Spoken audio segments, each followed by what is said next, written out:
So you're saying, I suppose, that it's better to take ecstasy than to drink alcohol? Well, in population terms, undoubtedly, alcohol causes billions, 30, 40 billion pounds worth of damage to the United Kingdom every year, and ecstasy causes a few million. So clearly, if we want to reduce the damage, we do something about alcohol. If you say to someone, well, what should you take? Well, I mean, I would say don't take any drugs, because all drugs are harmful. But I think there are people who are drinking themselves senseless because they think it's a legal drug, it can't be that harmful. We have misled our youth into believing that alcohol is less dangerous than it is.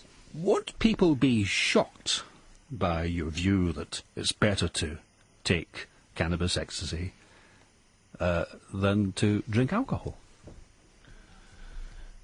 Well, some people will be, because they don't understand the relative risks, I suppose. I mean, that's, again, part of having this debate. In a population, suppose people have often said to me, well, what would happen if cannabis was legal? So it was sort of sold alongside alcohol. Wouldn't we get more problems? And I say, well, look at the Dutch experiment. Look at the Portuguese experiment. In both those countries, cannabis has been decriminalised. Cannabis is regulated. In the Netherlands, you can buy it in coffee shops. Yes. Just like you go and buy alcohol in a pub.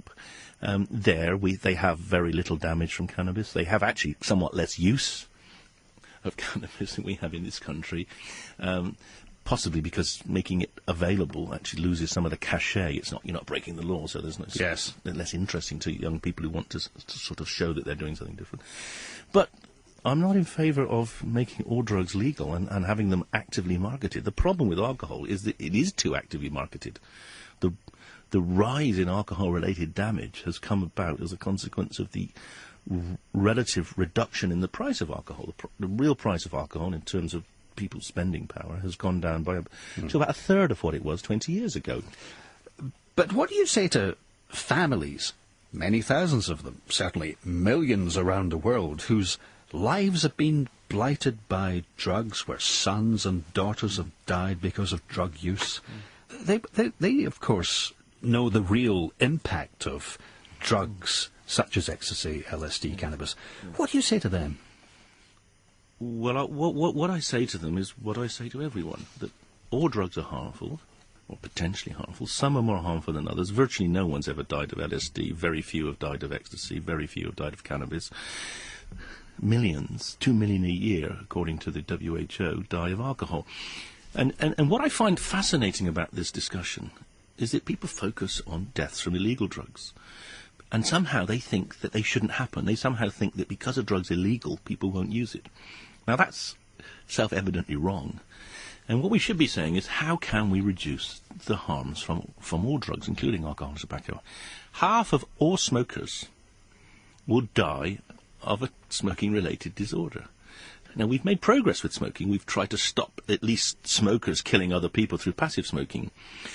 The real problem for most people in this country is the likelihood of their children dying either directly as a consequence of alcohol or as a secondary consequence, being driven over by a drunk driver or being beaten up by some drunk teenagers, who lose control of what they do and actually use excessive violence. That's where the real problem is. And I am fascinated why there isn't a sort of public campaign to protect us from what I would call passive drinking, the damage that drinking's doing. Parents are deluding themselves. If they think it's okay for their kids to go out and get completely smashed on alcohol on a daily basis, they're deluding themselves. There'll be many parents who will think that what you say may encourage their children to dabble with drugs. That's true. I'm the father of... Yeah. Sorry, I was going to say that I'm the father of two teenagers. While I think that you make extremely convincing arguments, I'm not sure that I'd like my own children to think that taking some drugs is less dangerous than riding a horse, that taking some drugs is better than drinking alcohol. Well, I think your children know the truth, whether you tell them what you tell them at all. Kids are very well educated, of course, and they're interested in drugs. They read about it.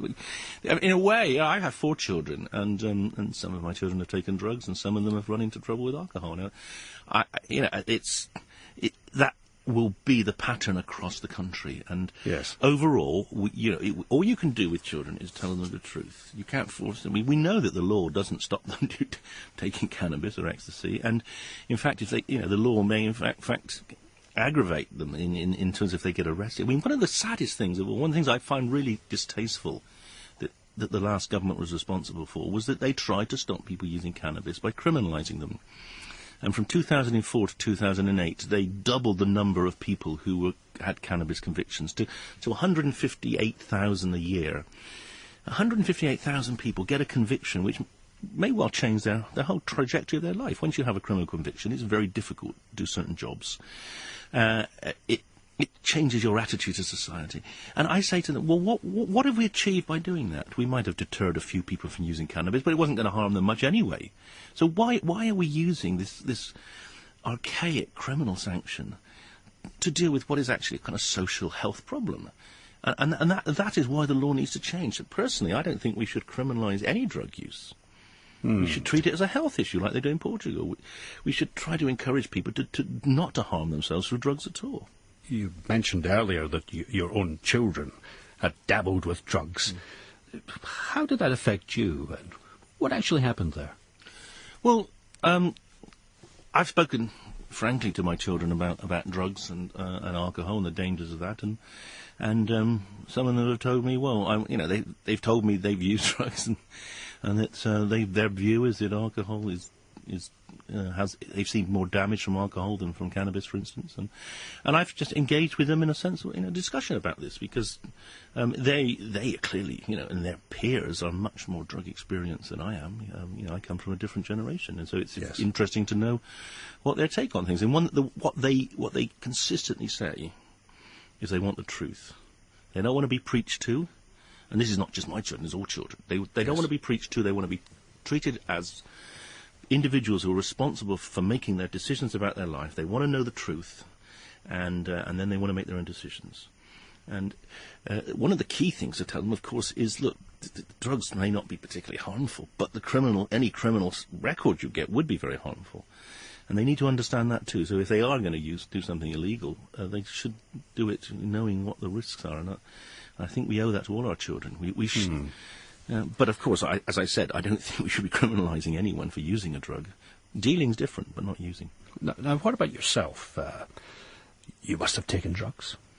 Well, I drink and I still drink, and You still drink, despite what you say. Well, but I've actually, to be fair with you, I have, as I get older, I'm moderate. I mean, one of the things that I've argued a lot is that we should be working much more to have low alcohol or high quality, low or alcohol-free drinks.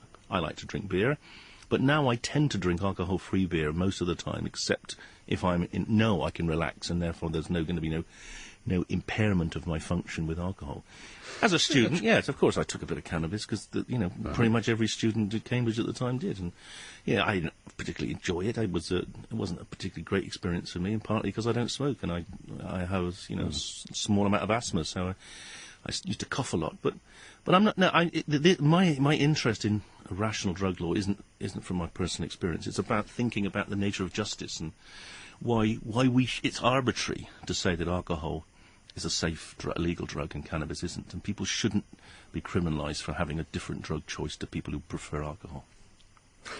This is Out of the Hot Seat with John McGurk. I'm speaking to the former government drugs advisor, Professor David Nutt. Now, Professor, the media, of course, and just getting back to your firing, the media love nothing better than a good old-fashioned row. Yes. Now, this may be a bit provocative of me, but do you think the media would have paid as much attention to the story if you had been Professor Jones, Professor Smith saying these things, rather than Professor Nutt? Oh, they love the puns on my name, don't they? There was some great...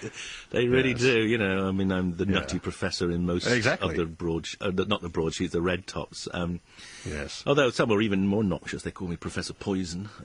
Paul Hitchens called me a ninny-brained menace to the nation's youth. People have a play on my name. What I say about... I'm a psychiatrist, right? I spent 30 years Is it 30? Maybe more.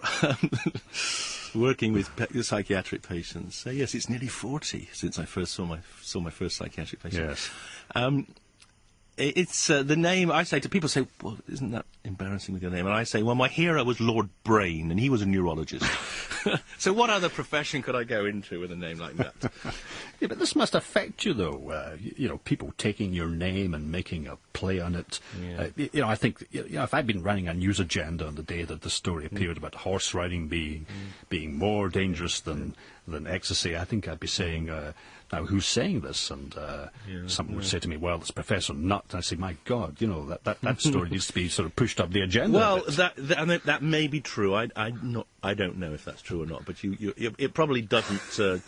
If anything, it would tend to encourage the news rather than discourage. Indeed. I'd hope most people would be interested in my scientific credentials rather than my name. But you're probably right. Some aren't. How did you cope with being fired, though? Presumably it was quite embarrassing. I was outraged. I wasn't embarrassed. I was outraged. I thought it was atrocious. I was appalled, frankly. I mean, it's sacked for telling the truth, as the Independent said. I mean, that's how I felt. My job was to give advice to the government and to keep giving them the best scientific advice, and to be sacked for saying that alcohol would be illegal if it was discovered today. I mean, that's so obvious. Even the government's chief scientist, everyone said I was right. Yes. So I was sacked basically for giving the government, for irritating the government, not for being. I was sacked because they wanted to move on from the drugs debate onto something else, and that's quite wrong. Well, you were outraged. How did your friends and your family react to what happened? Oh, they were outraged too. Everyone was outraged, and of course, a lot of the media were outraged, and a lot of the general public. I had about 2,000 emails from the general public, all but about 20 were positive, and everyone's saying, "Look, you've got to keep telling the truth, because the alcohol problem in this country is, everyone realises it, it's the elephant in the room." Do you miss having the opportunity then to say these things to the government, to put your views about drugs and alcohol and tobacco to the government? No, I don't miss it at all, because it's clear that in hindsight they weren't listening. I mean, so what I'm doing now is I'm putting them to the public.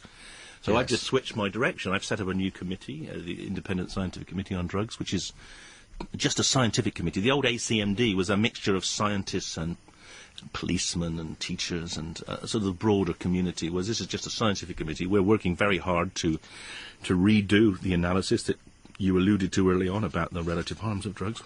We've redone that.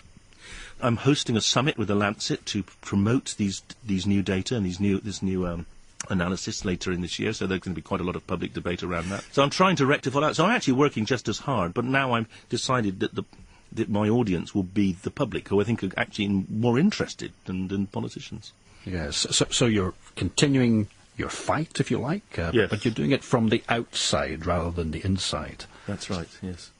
So if Mr. Cameron came on the phone to you and said, look, are you interested in taking up your previous role, would you go back? No. The ACMD, even as it is now, embedded in the scientific branch of the Home Office, is still too much under political influence, or potential political influence, and that's not acceptable. So no, until it's made properly independent, I wouldn't re-engage with the ACMD.